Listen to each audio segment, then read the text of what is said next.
continue our conversation on the changes to the Texas Realtors forms, today we're going to talk about the FAQs that were published.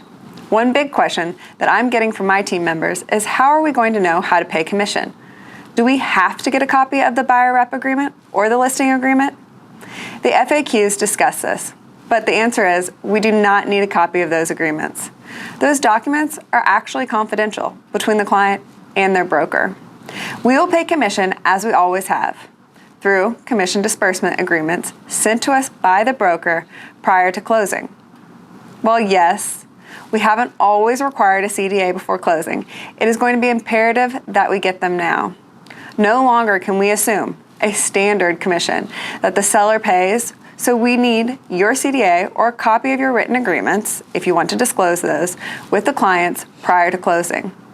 Another big question we get from agents is whether they can show their listings to potential buyers without getting an executed buyer rep agreement.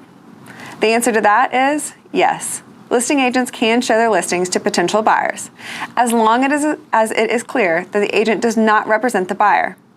In that case, a best practice is to have the buyer sign the representation disclosure form, number 1417, to establish that they do not represent the potential buyer, or make it clear to the buyer on the sign-in sheet that the agent does not represent the buyer by a conspicuous notice on the sheet, which says something like, the agent showing this home represents the seller.